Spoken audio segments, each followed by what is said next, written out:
So you wake up, you check the weather. Right, like we all do. Yeah, you look at your calendar, and then you just reach into the closet, grab whatever happens to be clean, and, throw it on. Pretty much muscle memory at this point. Exactly. For most of us, getting dressed in the morning is just, well, it's a purely logistical exercise. Yeah, totally practical. But if you were to pause right now, like literally right this second, and just look down at the clothes you were wearing, Hmm.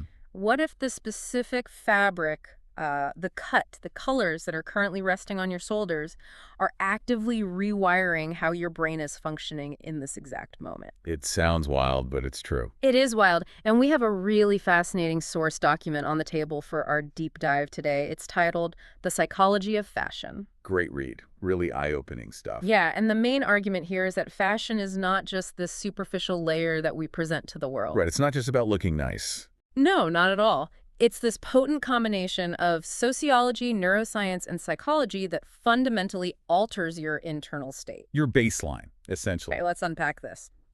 Is a wardrobe basically a psychological toolbox for the brain? I mean, it operates very much like a toolbox, yeah. Really? Yeah. But to understand how, we have to strip away all that usual cultural baggage that comes with the word fashion. Right, so we aren't talking about runways here. Exactly.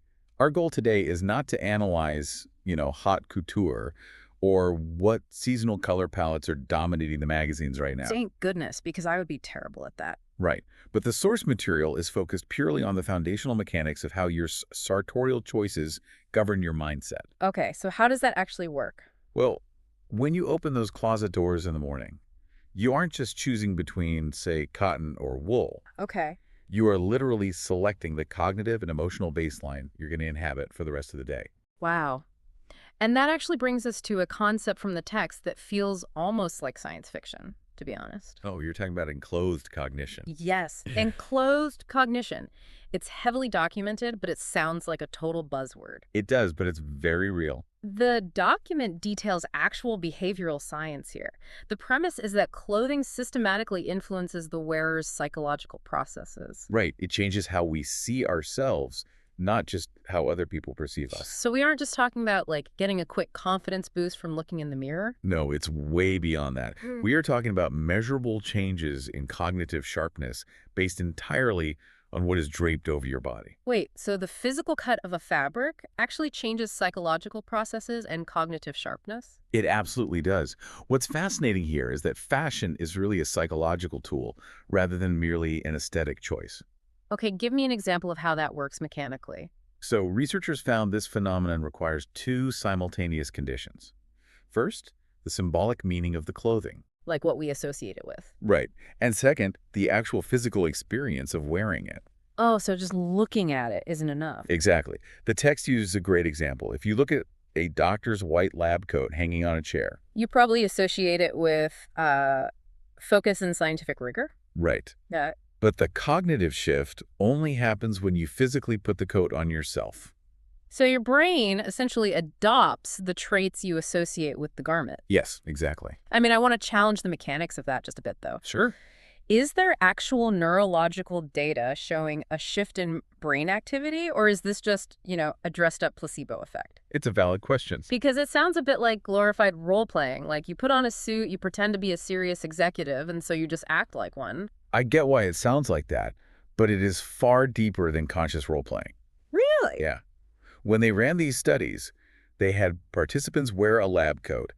Half were told it belonged to a doctor, and the other half were wearing the exact same coat, but they were told it belonged to a painter. Oh, wow. And what happened? The ones who believed it was a doctor's coat performed significantly better on rigorous attention to detail tests. Even though it was literally the same piece of fabric. The exact same coat. Yeah. It isn't just about feeling confident. It is about cognitive allocation. That is insane. Right. The physical sensation of the fabric against your skin serves as a continuous subconscious primer. So if you wear a well-tailored suit. The physical posture it demands, the slight constriction of the fabric, it constantly signals your brain to maintain executive function and focus. Oh, I see. It's like putting on a superhero cape, but instead of flying, you're just suddenly really good at business presentations. That's actually a perfect way to put it.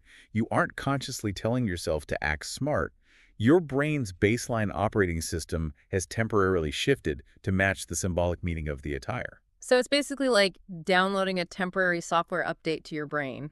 The physical garment is like a line of code. You wear the suit, the executive function program runs in the background, and your decision-making skills are measurably sharper. That is a highly accurate way to visualize it. Uh-huh. And, the software update changes depending on the garment. Right, because different clothes mean different things. Exactly.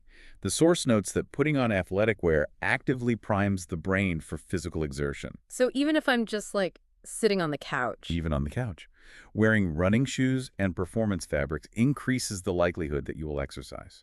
Because my brain is already processing the physiological cues for activity. Precisely. Yeah. And conversely, putting on loose, soft, comfortable clothing actively signals the nervous system to downregulate. Tells you to relax. Right. It lowers cortisol levels and allows for psychological decompression. Okay, so the physical structure and cut of a garment act as the hardware, physically priming our posture and focus. Right. But what happens when we introduce color? Oh, color is massive. Because the fabric's cut might tell my brain to focus. But does the brain process a bright red suit differently than, say, a classic navy one? Absolutely. Because the source material frames color psychology not just as aesthetics, but as this silent, continuous language.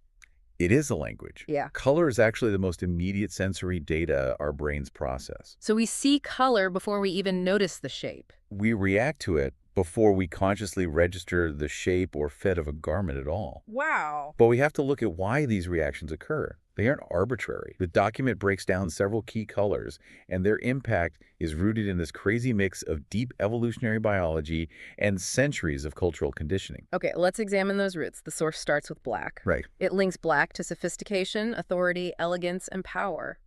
But why? Well, historically, producing a deep, color-fast black dye was incredibly expensive and difficult. Oh, I hadn't thought about that. Yeah, so for centuries, only royalty, the clergy, or the extremely wealthy could actually afford true black clothing. So it became a status symbol? Exactly. That cultural conditioning associating black with exclusivity and gravity has been passed down through generations. Meaning, when you wear a black tuxedo or a structured black dress, you are leveraging centuries of visual authority. You're tapping right into that history. Okay, then you contrast that with blue. The source aligns blue with trust, calmness, reliability, professionalism. Right.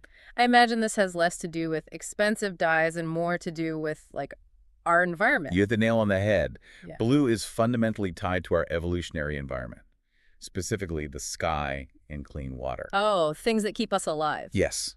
These are constants. They represent stability and safety. So in a modern context, that evolutionary feeling of safety translates directly into professional reliability. Exactly. That is why so many corporate environments, banks, traditional business suits, they rely heavily on navy blue. It visually signals to the observer's brain that the situation is secure. Secure and predictable. Now, red is a completely different story in the text. Completely different. It identifies red with confidence, energy, passion, and excitement.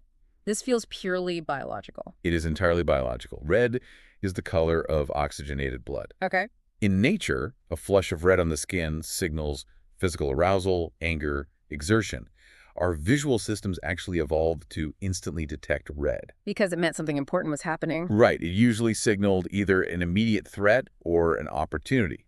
So wearing red artificially creates that same visual alarm bell. So it literally raises the heart rate of the person looking at you. It does. If you want to command the attention of a room, red forces the human eye to track you. That is so interesting. The source also touches on a few others.